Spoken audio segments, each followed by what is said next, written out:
am an educator by nature and by trade.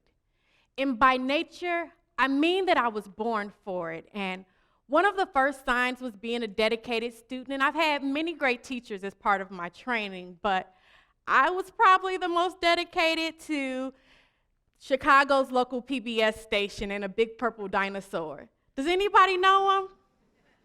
Well, that dinosaur taught me some of the most profound lessons of my life. I call these types of lessons loving lessons, the kind that both hug and haunt. And there's one I've been carrying with me since I was a little girl in a song that goes, special, special, everyone is special, everyone in his or her own way. That hug came first.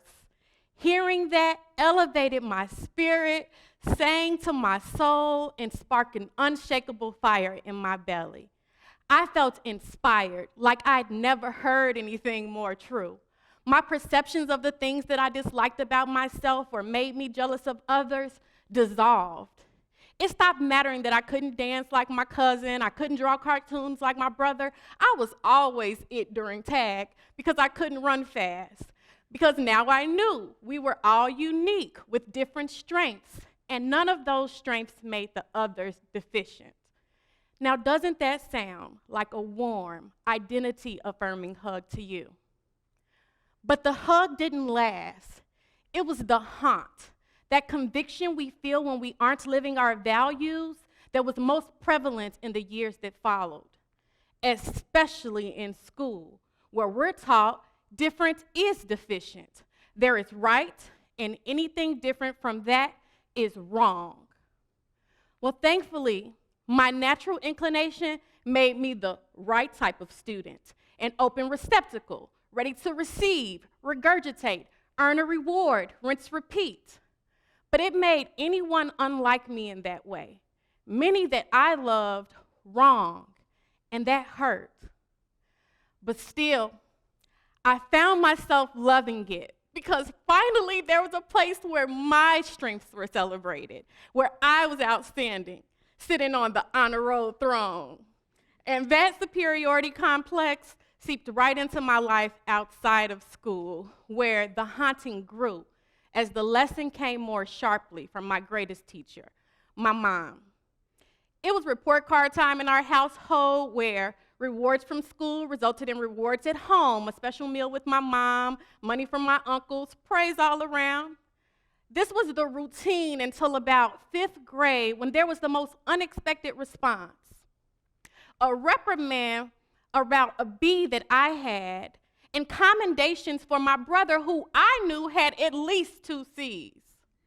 My response was an indignant, "That's not fair, at least I did better than him." To which my mom responded with another memorable version of this loving lesson when she said, "You different from a lot of people, but you ain't better than nobody. And fairness doesn't mean you get the same thing. Fairness means you both get what you need." That event triggered a reconnection to the song once familiar to my soul and added fuel to that suppressed spark in my belly. And with the renewed flame, I took my conviction back to the culprit, school, where I began teaching my teachers this loving lesson. I became a cross between the teacher's pet and their arch nemesis, always reliable for repeating a lesson back to a classmate, and always reliable for talking back in defense of a classmate and their unique brand of special. It might sound something like, "Why are you yelling at him? He can't help it. He never sits still." Now, if you've participated in our traditional education system, you know how often an opportunity I had to do just that. We can all remember a time where we were made to feel that our way was the wrong way. Not when we simply got the wrong answer to a fact-based question, but when we took a little longer to get the answer. We got the answer in an uncommon way. We asked the wrong questions, wore our uniforms the wrong way. We expressed an idea that another had deemed as wrong. We're conditioned through an education system that propagates unhealthy comparison, that condemns neurodiversity, that disregards personal identity, and employs curriculum and instruction that is disconnected from individuals, our communities, desires, and needs. I've always wondered, what would my neighborhood look like? What would happen to the gun violence in my city if the powers that be saw that we needed to learn healthy coping and conflict resolution skills more than we needed to know that A squared plus B squared equals C squared? Yet, we continue with the one-size-fits-all model that only serves a few. And I understand how we accept our educational traditions as the way it is, because that's the way it's been, and it works for people like me who can naturally be that open receptacle, ready to receive, regurgitate, earn a reward, rinse, repeat. But what about the rest of us? The rebel, the rock star, once upon a time the rocket scientist, those for whom the role of the robot is less natural. Could it be different? Could we establish new traditions? How can we transform this? Those were my constant questions, and I couldn't shake the haunting, so ever the dedicated student, a born educator, I was resolved to study, investigate, and experiment through special education, where the hug returned. In over 15 years of intensive study and practice, I've identified 5 methods that, when applied universally, every child, every classroom, will not only improve the quality of our public education, but will improve the quality of life in our society overall. Number 1, acknowledge neurodiversity as human nature. Stop devaluing and dehumanizing people, labeling them disabled. Celebrate how we are all differently abled, because we are all diverse learners.